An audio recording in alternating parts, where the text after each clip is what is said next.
Hello, this is Matt from Black Standard Studios, and today I'm going to show you basically kind of an example, I guess, of hypercompression.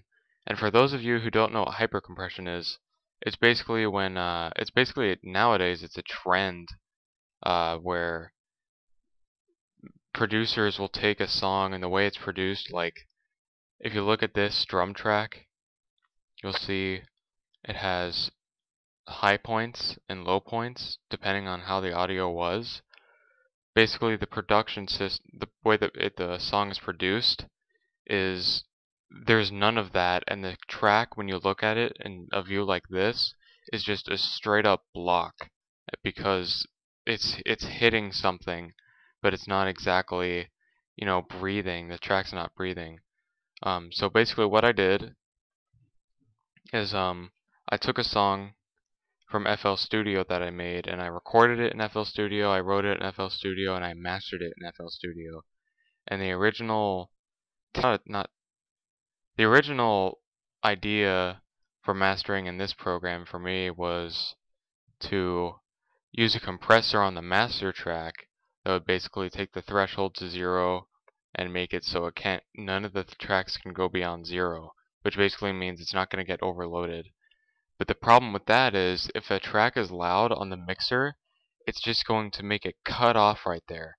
So when it's fully mastered, it's going to look nothing can go up and breathe. It's choking it down so it doesn't go above 0, which is reasonable, but it's also going to take away from dynamics, or at least that's what I thought. So I took all these tracks, this drums, guitar, guitar 2, guitar solo, bass, and I've also got some extra things on this track. I took that all into Adobe Audition. So this is the drums, guitar 1, guitar 2, guitar solo, and all the other tracks. And I put it in here, and basically what I did is I didn't do any like real mastering, where you're EQing things and you're compressing things based on how you want it to sound. I basically just kind of adjusted the levels to how I wanted it to sound. So it's more of like level mastering. So they're basically just making it sound right, or trying to make it sound as identical to the other song as possible.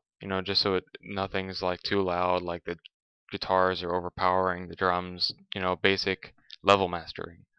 And by doing this and by yourself making sure that none of the tracks go above 0 or start to overload, you give it all of the room that the track had originally, which gives it breathing room. You're not trying to choke it down because so that way it won't get above 0 or start to overload.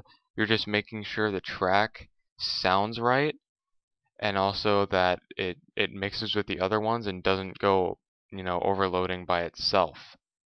By doing this, you let it breathe and it sounds more natural. So I thought, okay, so I've got a mastered version in Fruity Loops, and I've got a mastered version from Adobe Audition. What would they look like right next to each other? Well, I've got that in 3, 2, 1. The top half is the Adobe Audition file, and the bottom half is the Fruity Loops file. You can completely see a huge difference right here. Right here, it's a complete flat block because if something was too loud, it just cut it off. Like, sorry, nope, denied. This one, I basically said, it's kind of like I'm saying, just don't go above here and you'll be fine. And nothing does. Everything has breathing room. It has its peaks. It's got quiet parts inside of it. And where the quiet parts are, it definitely is more quiet than when it, hits its maximum amplitude. Right here, I feel like this is just a bass, which you can see it's just a bass guitar, and then the drums and everything else kicks in over in this area. The bass kind of is closer to where the drums kick in than in this one, where the bass is pretty quiet. When the drums kick in, there's a pretty clear difference. But other than that, you can still tell there's a gigantic difference with this flat block limit, like a brick wall limiter. And this one is just plain making sure nothing gets above it, but it also sounds right and is, to your liking. It makes a huge difference. this Adobe Audition file also sounds more clear, and you get a lot of more frequencies than with this file that has some certain sounds that I don't know, it just feels like a lot of the sound is missing from the actual file. But this is just an example. This hypercompression thing, you can also see it in like I think most of the songs on the Death Magnetic album by Metallica. If you put them into Audacity, you can see um, that they're this huge limit. But if you take a song like Fleetwood Mac from like the 70s, it sounds really good, and if you put it inside a program like Audacity or whatever you have, I'm just saying Audacity because it's free and most people are cheap nowadays, like myself. If you put it into Audacity, you can see like this sounds really good, and it's not like too much, and you see that it's got all this breathing room for the tracks, and it's not just lazily compressed. It sounds right and sounds natural.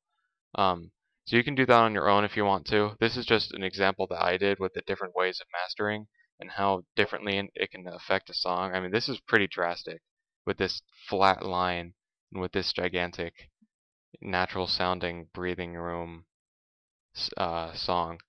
Um, but I hope you found something educational about this, and if you liked it, please like this video or favorite it if you really liked it. And hope you learned something. I'm Matt from Black Standard Studios, and I'm going out.